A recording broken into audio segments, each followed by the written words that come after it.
So we're all going to end up walking the same, talking the same, eating the same, and thinking the same. That's what you might believe if you had listened to this moral panic all about globalization. Well, the first thing to say, I think, is that when people say globalization, actually, a lot of the time they're just using it to create a narrative against migration, right? Because they never really care about their own country perpetuating its own cultural hegemony over the rest of the world. No. It's much more of this kind of white narrative about not wanting people of color to come to your country. Well, there are different ways to look at globalization, but I do think that at the moment it is being framed as this kind of like moral panic. This idea that globalization is, a very modern phenomena against which we are like very uniquely challenged. But that is really not true. So let's get into it.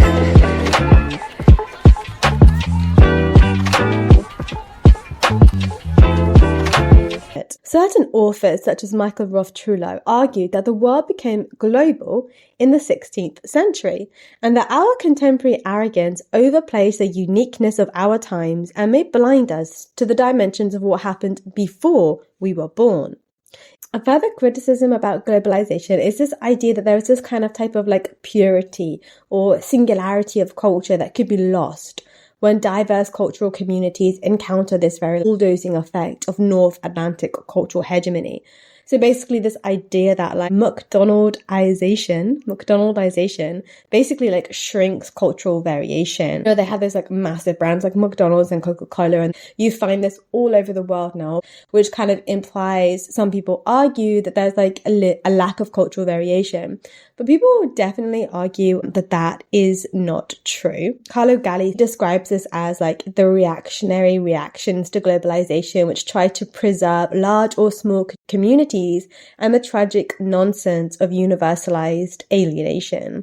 Indeed, research has shown that culture is and has always been fluid and interconnected with other cultures. So processes of globalization are far more complex and multiple than an eradication of one culture to be replaced by another. The very idea that culture is solid or fixed is a complete fabrication. A lot of things that we may take to be, for example, British are really, really not. Like one of the popular examples is like food, right? Like the most popular eaten British dish is a chicken korma. And so then we think, okay, well, chicken korma is a product of India. But actually, no. Chicken korma was made in Glasgow from people from the Indian diaspora, right? But it was a dish that was specifically created for the British palate because it's a kind of subdued variation of what was a traditional dish. But then it was adjusted for the British palate, right? So I think that like a lot of the things that we consider to be a part of our culture are really this kind of hybrid variation of interactions between different cultures and different times over different periods. Like there is no such thing as one stable culture. Culture is like liquid. It's like a fluid stream. How did you ever hear that quote? Like, no man steps in the same river twice, for he is not the same man and it is not the same river. It's the same idea that like our cultural identity is not a stone. It's not a solid fixed object. Indeed, it is fluid and it is constantly interconnected and interacting with other cultures from other parts of the world. So a really interesting example was this anthropologist called Daniel Miller. He conducted this study on Coca-Cola in Trinidad, and he found that something even as purportedly homogeneous as Coca-Cola, right, is not always the same. So products interact very differently with different people at different times, which results in a diverse, heterogeneous phenomena. So like Coca-Cola, the product of Coca-Cola is not the same all over the world. Likewise, McDonald's does not look the same all over the world. Like the McDonald's that you eat in Belgium is not the same as the McDonald's that you eat in Taiwan, right? So even these kind of homogeneous products interact differently with different peoples in different places. Another good example is Matthew Engelke, I believe. He explored the concept of conversion, right, with the members of the We Christian You Apostle Church in Zimbabwe. And his research about people converting to Christianity in sub-Saharan African in sub-Saharan Africa was really interesting because he found that it is not sufficient to consider this idea like new wine in old wineskin statement was true, which basically is that people just like take on and adapt Christianity, and they take the Christianity of the Europeans, which is not at all true. Like, if you know anything about the massive diversity and heterogeneous phenomena that is Christianity in sub-Saharan Africa or in Africa, it is massively, massively different from the Christianity that is practiced in, for example, Italy. So his analysis built upon this concept of conversion, which indicated a rupture from the old and a creation of something new that is different, but builds on and draws from existing understandings. So, for example, in Zimbabwe, rather than like denying the existence of witchcraft, as obviously like in kind of European traditional Christianity, witchcraft is denied, and like magic and such forth is denied. But in Zimbabwe, as well as other countries, it has been reframed by Christian practitioners and it has been incorporated.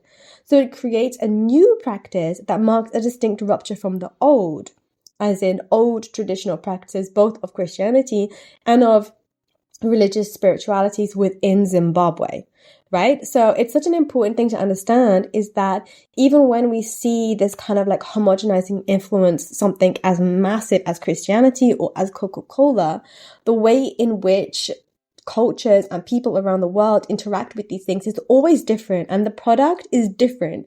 The outcome of Christianity in Zimbabwe is different from the outcome of Christianity in, North America or in the UK. Do you see what I mean? Like, even when people have this fear of globalization that we're all going to end up the same, it is absolutely ludicrous, because that is not what has already been happening since the 16th century. And in fact, the different kinds of cultural variations that are going to come to fruition are going to be demonstrative of the depth and the nuance and the complexity and the diversity of humanity in different parts of the world under all kinds of different influences, right?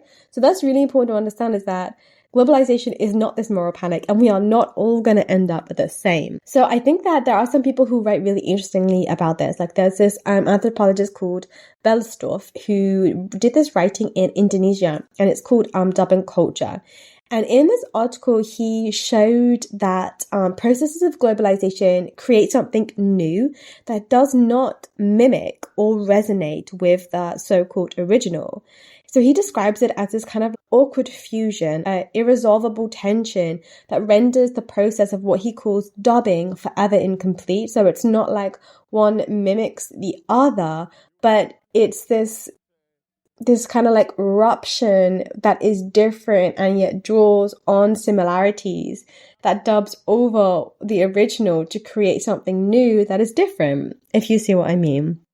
So in his understanding, globalization is this form of disjuncture. So it's connected through the encounter. And we have to remember that, like, even the most rural tribes, they do have, like, the most rural communities do have and have had some kind of connection in some kind of form with other communities.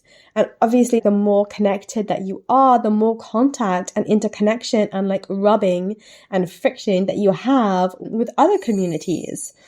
So these kinds of like fragmented cultural elements, he argues, they are transformed, they are not eradicated.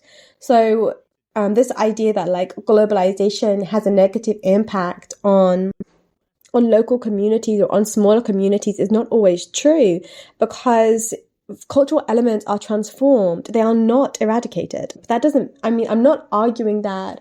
As well, I'm not arguing that processes of globalization, particularly in terms of like homogenization and like the cultural hegemony of the North Atlantic, I'm not really talking about that. Like, I'm talking about the processes that occur in this cross-cultural contact. So another book that's really interesting is called Frictions by Anna Singh, who demonstrates that cultures are continually co-produced in these kinds of interactions that she calls friction.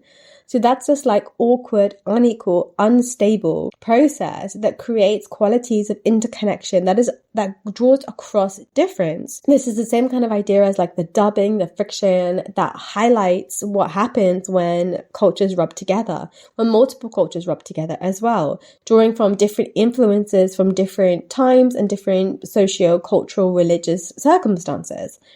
So Singh draws our attention to the importance of observing cultures across the global and the local. And she argues that culture is actually a production of the rubbing together, the interaction between points of connection across difference. So if we take this as a premise, then it goes back to what I was saying before, that culture is not this solid, ever fixed stone. Indeed, it is a process, a continuous process that is never finished, of cross-cultural interaction, and of not just cross-cultural interaction, but like the interaction between so many different elements over different periods of times. And I think that that's really important to consider when we hear this kind of very xenophobic narrative, right? About how globalization is this negative process, and at the end of the day, everybody's going to look the same, talk the same, walk the same, and eat the same. Babe, what? But all of these countries have different legacies, right? Different historical legacies and different historical formations, which then draw on and draw from different peoples and different cultures and different cultural interaction. And so everybody is within this process of cultural friction and cultural interconnection, which is then creating things that are different and new and drawing from the old, and also mark this rupture from the old, if that makes sense. Globalization is far more complicated than the eradication of one culture to be then replaced by another. It is always more complicated than that, which has really been shown, I think, and is really shown very well in these McDonald's and Coca-Cola research that's been done, because it shows that even something like as ubiquitous and like as homogenous is actually very, very different in different parts of the world. So yeah, if you've made it to the end of this video, then thank you very much for watching, and I hope that might have sparked your curiosity in one way or another. So thank you very much for watching, for listening, and I hope that you have a really lovely day.